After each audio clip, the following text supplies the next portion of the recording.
Assalamualaikum warahmatullahi wabarakatuh. Perkenalkan, nama saya Muhammad Renaldi. NIM saya 22111101209.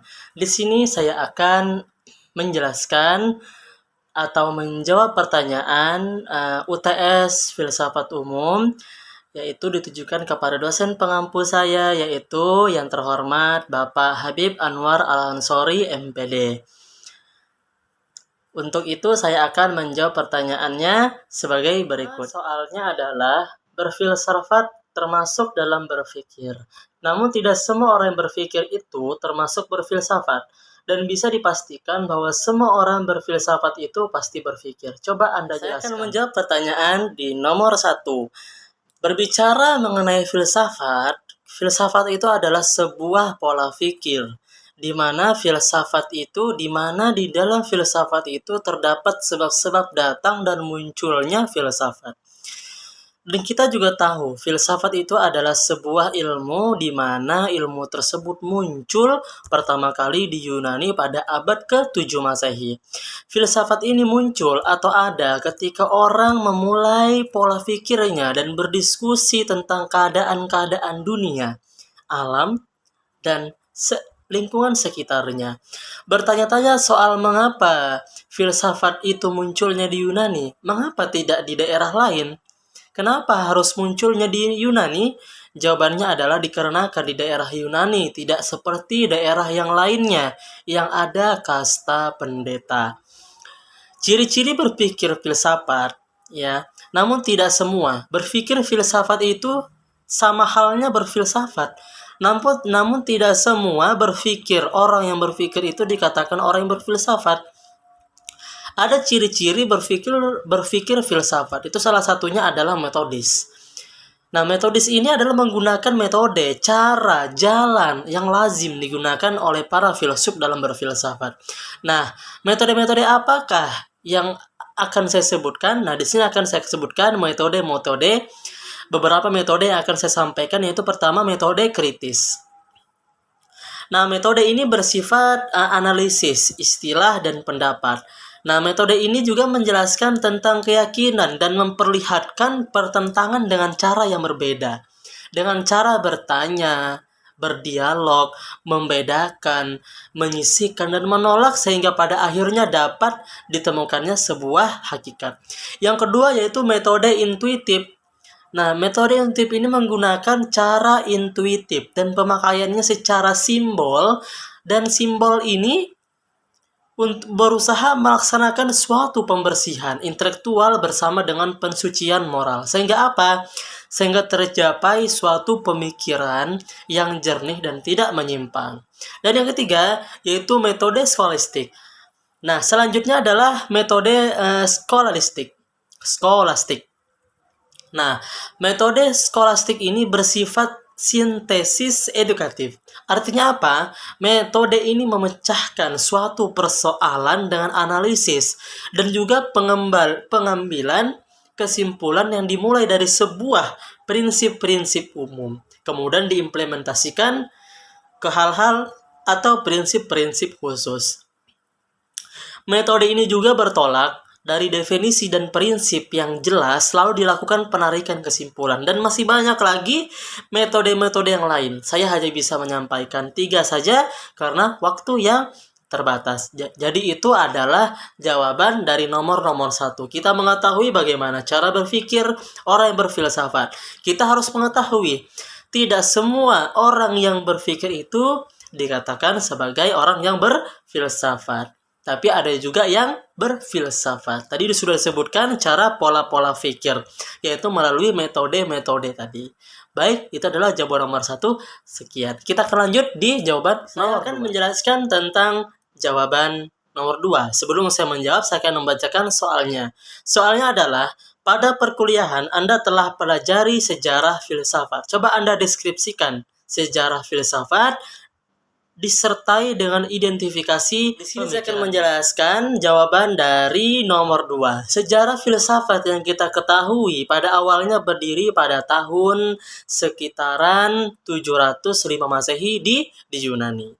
Filsafat di dalam bahasa Yunani disebut filosofia, yang pada dasarnya rekonstruksi dari dua suku kata dan diartikan sebagai cinta, persahabatan. Dan ini ada beberapa pemikiran yang perlu kita ketahui. Yang pertama, berpikir rasional. Sebagaimana kita ketahui, berfilsafat adalah berpikir. Namun demikian, tetapi tidak semua kegiatan berpikir itu dan hasil berpikir yang dimaksud dapat dikategorikan sebagai orang berfilsafat.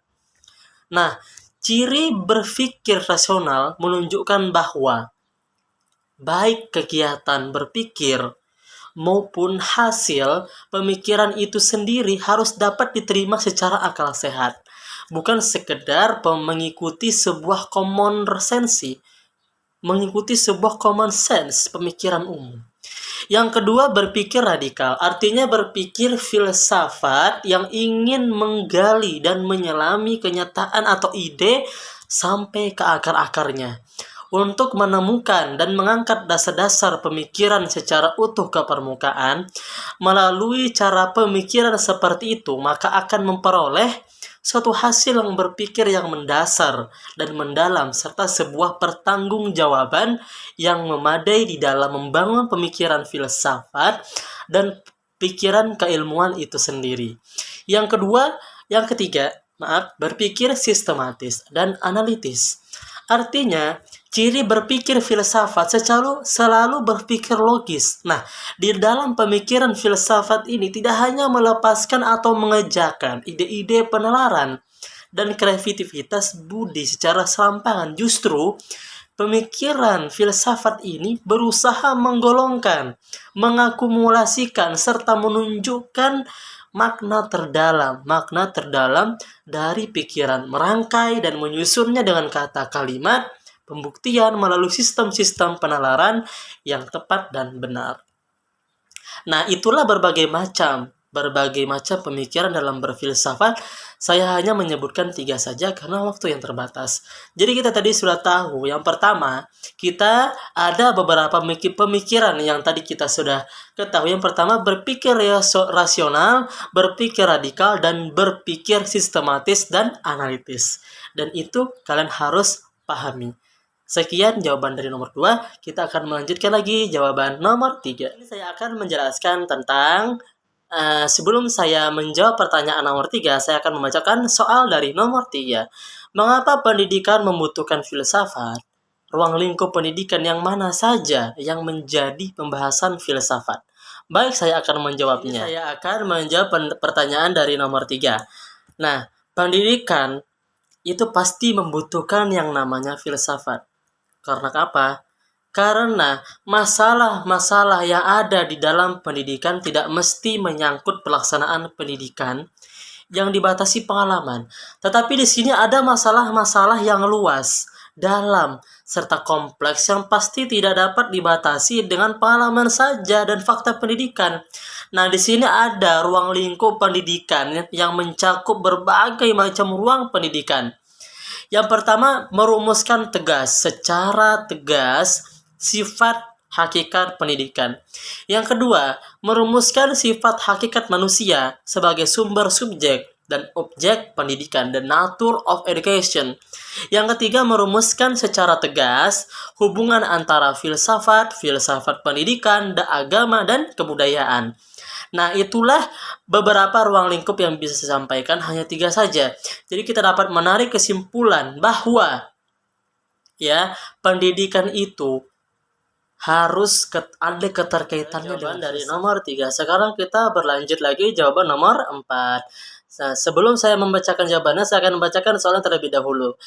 Bagaimana manfaat filsafat bagi seorang guru PAI? Coba Anda jelaskan. Baik, saya akan menjelaskan dan saya akan menjawabnya. Di sini saya akan menjawab pertanyaan nomor 4. Nah, bagi guru dan pendidik khususnya pada umumnya, filsafat pendidikan itu sangat perlu. Karena apa? Karena tindakan-tindakannya dalam mendidik, mengajar, itu akan selalu dipengaruhi oleh filsafat hidupnya dan oleh filsafat pendidikan yang dianutnya. Filsafat pendidikan itu akan mengarah kepada perbuatannya dalam mendidik dan mengajar. Misal, dalam menyusun kurikulum sekolah, guru itu harus menjelaskan rumus tujuan kurikulum pendidikan itu apa. Dan untuk itu, ia harus merujuk kepada filsafat pendidikan. Perlakuan terhadap siswa merupakan releksi filsafatnya. Jadi di sini, semua guru PAI maupun guru-guru lainnya pasti ada keterkaitannya dengan filsafat dan ada hubungannya dengan filsafat. Karena apa? Karena semua tindakan-tindakan dalam mengajar dan mendidik seorang guru itu semua ada di filsafat. Baik, terima kasih. Itu adalah jawaban nomor 4. Sekian, itu adalah jawaban dari soal-soal UTS saya. Semoga jawaban saya memuaskan Bapak Habib Anwar Al-Ansori. Semoga Bapak puas dengan jawaban saya. Mohon maaf Bapak, saya ada kekurangan atau pembahasan saya kurang lengkap. Mohon dimaafkan Bapak. Terima kasih. Assalamualaikum warahmatullahi wabarakatuh.